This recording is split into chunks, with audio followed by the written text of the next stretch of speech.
One such store which produces some of the culinary delights of our past is the Oakland Bakery here in Oakland.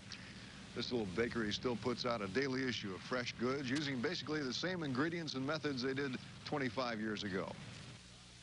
The owner-operator of this shop is Don Kyle. Kyle learned baking from German Americans while living in Nebraska during the Depression. And he points out that one of the reasons he went into baking at that time was because bakers always seemed to have enough to eat, an important consideration in those days. During a recent visit to the Oakland Bakery, producer Tom Norton talked with Kyle and his wife about the situation of small bakeries in central Illinois. Well, I believe the retail shops are not as good as they could be. I mean, that they don't seem like there's enough young people going into it. I think they found easier things to do. Are there many bakeries like yours around? No, not too many retail shops. There are a few donut shops and things like that, but they're not really the honesty, goodness retail shop that make an all-around mixture of everything. You're putting in awfully long hours here. Would you start your day at about 3 o'clock, I guess, in the morning? Well, right now we're starting about 3:45, 3:45, and it just varies from time to time. You think that this has a bearing on the fact that young people don't want to get in? Yes, I believe it does, because I know my son just graduated from college, and he thinks it's a little bit silly to get up that time every morning, and so he chose other professions. Mr. Kyle, let's say tomorrow you were to retire, or let's say you were to suddenly die. Do you feel that your shop here in Oakland would be able to continue? It wouldn't, it'd be very lucky if we did, I'll be honest with you, because I don't think, unless you find someone who wanted to come out of the city that was a well-rounded baker, could take it over and go ahead like we have here. I mean, it's, some of the bakers in the bigger cities are able to bake bread and things like that, but to be able to decorate, make cookies, donuts, rolls, pastries, there's not enough people. And then if they do, they aren't going to invest that kind of money in a shop. There are people, we have people come from Charleston, Kansas, Newman, Arcola, Tuscola.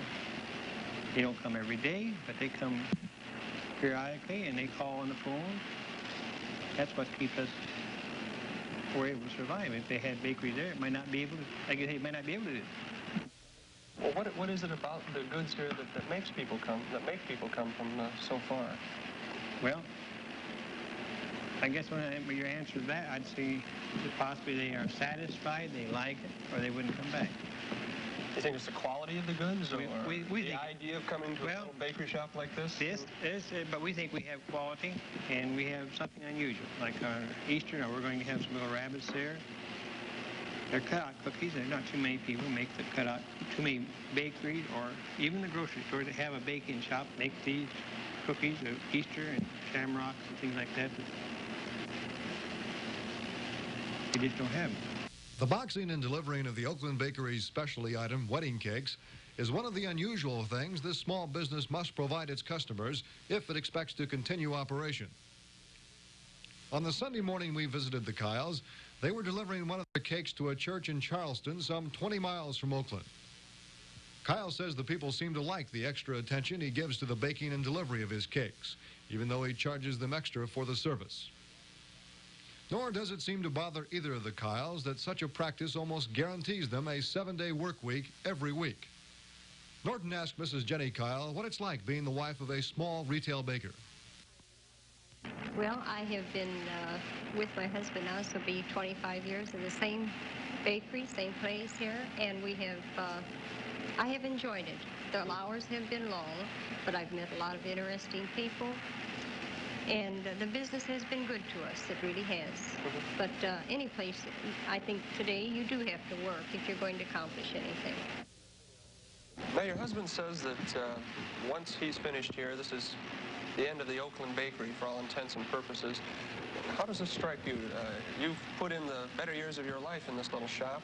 Does it make you sad, or are you perfectly willing to just give it up? No, it makes me sad. It really does, because like I say, the town has been good to us. I am sad to think that something like this could happen, yes.